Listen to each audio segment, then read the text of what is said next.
ಈಗ ಜಮೀರ್ ಅವರು ನಾನು ತಿಳಿದಂತೆ ನನ್ನ ಭಾಳ ದೊಡ್ಡ ನಾನು ಒಬ್ಬ ಅಭಿಮಾನಿ ಅಂತಲೇ ಹೇಳ್ಬೋದು ಜಮೀರ್ ಅವ್ರ ಬಗ್ಗೆ. ಆಮೇಲೆ ಮೇಲಾಗಿ ನನ್ನ ತಾಲೂಕಿನ ಪ್ರಜೆ ಅವರು, ನನ್ನ ಹಿರಿಯಣ್ಣ ಇದ್ದಂಗೆ.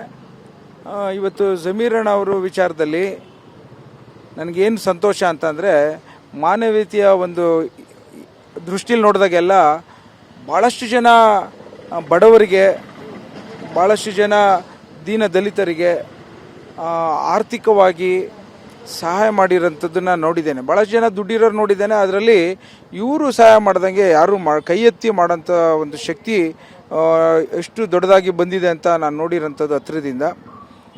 ಅದಲ್ಲದೆ ಇವತ್ತಿನ ದಿನ ಕೆಲವು ಟೈಮಲ್ಲಿ ಸಾಂದರ್ಭಿಕವಾಗಿ ಕೆಲವು ತಪ್ಪುಗಳಾಗತ್ತೆ. ನಿಮಗೆಲ್ಲ ಗೊತ್ತಿದ್ದಂತೆ ನಾನು ಸಹ ಆ ಒಂದು ಅವ್ರು ಏನಾದ್ರು ನಡೆದಿದ್ದಲ್ಲಿ ತಪ್ಪು ಅಂತ ನಾನು ಎದುರುಗಡೆ ಹೇಳೋಂಥ ನಾನು. ಸೊ ಹಾಗಾಗಿ ಇವತ್ತಿನ ದಿನ ಒಬ್ಬ ಹಿರಿಯ ಮುಖಂಡರಾಗಿ ಸಮಾಜದಲ್ಲಿ ಜವಾಬ್ದಾರಿತನದಲ್ಲಿ ಹೋಗೋಂಥನಾಗಿ ಕುಣಿಗಲ್ ತಾಲೂಕಿನ ಮಗನಾಗಿದ್ಕೊಂಡು ನಾನು ಇವತ್ತಿನ ದಿನ ನಮ್ಮ ಸರ್ಕಾರಕ್ಕೆ ಅವರನ್ನು ಸಂಪುಟ ಸಚಿವನಾಗಿ ನೋಡಲಿಕ್ಕೆ ಆಸೆ ಪಟ್ಟಿದ್ದೇನೆ. ಸೊ ಹಾಗಾಗಿ ಮುಂದಿನ ದಿನಗಳಲ್ಲಿ ವರಿಷ್ಠರು ಅದರ ಒಂದು ನಿರ್ಧಾರವನ್ನು ತೆಗೆದುಕೊತಾರೆ. ನಂದು ಸಹಮತ ಇದೆ ಅಂತ ಹೇಳಲಿಕ್ಕೆ ನಾನು ಬಯಸ್ತೇನೆ.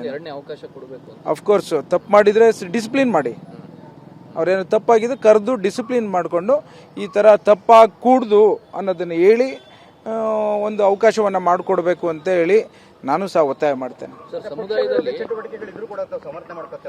ಇಲ್ಲ, ನಾನು ಆ ವಿಚಾರದಲ್ಲಿ ನಾನು ಪಕ್ಷಕ್ಕಿಂತ ದೊಡ್ಡನಲ್ಲ ಅನ್ನೋದನ್ನು ನಮ್ಮ ಎಲ್ಲ ಹಿರಿಕರು ಹೇಳ್ತಿರ್ತಾರೆ, ನಮ್ಮ ಸಾಹೇಬ್ರು ಹೇಳ್ತಿರ್ತಾರೆ. ಅವರು ಇದೇನೋ ಒಂದು ಕಡೆ ವಿಡಿಯೋ ನನಗೆ ತಿಳಿದಂತೆ ಎಲ್ಲರೂ ಹೇಳ್ತಿರೋಂಥದ್ದು ಆರ್ಟಿಫಿಷಿಯಲ್ ಇಂಟೆಲಿಜೆನ್ಸಲ್ಲಿ ಮಾರ್ಪಾಟಾಗಿರೋದು ಅಂತ ಹೇಳ್ತಾರೆ. ಸೊ ಹಾಗಾಗಿ ಅವ್ರನ್ನ ಕರೆದು ಅವರ ಒಂದು ನೈಜ ಕಥೆನ ಕೇಳಿಕೊಂಡು ಆ ವಿಚಾರದಲ್ಲಿ ಆ ಒಂದು ಅದೇನೋ ತಪ್ಪಾಗಿದ್ದಲ್ಲಿ ಅವಕಾಶವನ್ನು ಕೊಡಬೇಕು, ಅವ್ರಿಗೆ ಸರಿಪಡಿಸ್ಕೊಂಡು ಡಿಸಿಪ್ಲಿನ್ ಮಾಡಿಕೊಂಡು ಅವಕಾಶ ಕೊಡಿ ಅನ್ನೋದನ್ನು ನಾನು ಕೇಳಲಿಕ್ಕೆ ನಿಮ್ಮ ಮೂಲಕ ಇಚ್ಛೆ ಪಡ್ತೇನೆ. ಒಂದು ವೇಳೆ ದಾವಣಗೆರೆಯಲ್ಲಿ ಏನಾದ್ರೂ ಕಾಂಗ್ರೆಸ್ ಅಭ್ಯರ್ಥಿ ಸೋತಿದ್ದಿದ್ರೆ ಅದು ಡಿ ಕೆ ಶಿವಕುಮಾರ್ ಕೂಡ ಫೇಲ್ಯೂರ್ ಅನ್ನೋ ಥರ ಆಗೋದು, ಅವಾಗಲೂ ಸ್ವಾಗತ ಮಾಡ್ತಿದ್ರ ತಾವು? ಇಲ್ಲ, ಒಂದು ಮಾತಂತೂ ನಿಜ, ಕಾಂಗ್ರೆಸ್ ಪಕ್ಷದ ಬಗ್ಗೆ ವಿಪರೀತವಾದಂಥ ಅಭಿಮಾನ ಇದೆ. ಕಾಂಗ್ರೆಸ್ ಪಕ್ಷದ ಜೊತೆಗೆ ಡಿ ಕೆ ಶಿವಕುಮಾರ್ ಸಾಹೇಬ್ರ ನಾಯಕತ್ವದ ಬಗ್ಗೆ ಜನರಿಗೆ ಅಪಾರವಾದಂಥ ವಿಶ್ವಾಸ ಇದೆ. ಯಾವುದೇ ಕಾರಣಕ್ಕೂ ಯಾರು ಎಷ್ಟೇ ಒಂದು ದೊಡ್ಡ ಸ್ಥಾನದಲ್ಲಿದ್ದವರು ಸಹ ಏನಾದ್ರು ಪಕ್ಷದನ್ನು ಸೋಲಿಸ್ತೇನೆ ಅಂತ ಹೊರಟಿದ್ರೆ ಅವರಂಥ ಮೂರ್ಖರು ಇನ್ಯಾರೂ ಇಲ್ಲ.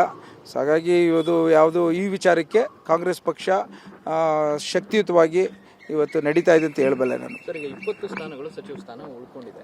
ಸೊ 50ಕ್ಕಿಂತ ಹೆಚ್ಚು ಜನ ಆಕಾಂಕ್ಷಿಗಳಿದ್ದಾರೆ. ಸೀನಿಯರ್ಸ್ ರಿಪೀಟ್ ಆಗಬೇಕು ಅಂತ ಬಯಸ್ತಿದ್ದಾರೆ. ಇದೆಲ್ಲ ಒಂದು ಸ್ವಲ್ಪ ಕಸರತ್ತಾಗ್ಬೋದು. ನೋಡಿ, ನಾನಂತೂ ಸಚಿವನಿಗೆ ಅಪೇಕ್ಷೆ ಪಡೋನಲ್ಲ.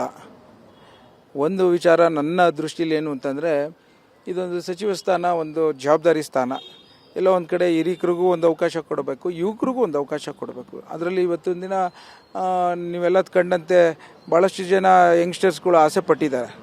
ಅವ್ರಿಗೂ ಒಂದು ವ್ಯವಸ್ಥೆಯಲ್ಲಿ ಆದಷ್ಟು mixture of seniors and juniors ಮಾಡಿ ಸರ್ಕಾರ ನಡೀಲಿಕ್ಕೆ ಅವಕಾಶ ಆಗುತ್ತೆ ಅನ್ನೋದು ಮನೋಭಾವನೆಯಲ್ಲಿ ನಾನು ಸಹ ಇದ್ದೇನೆ.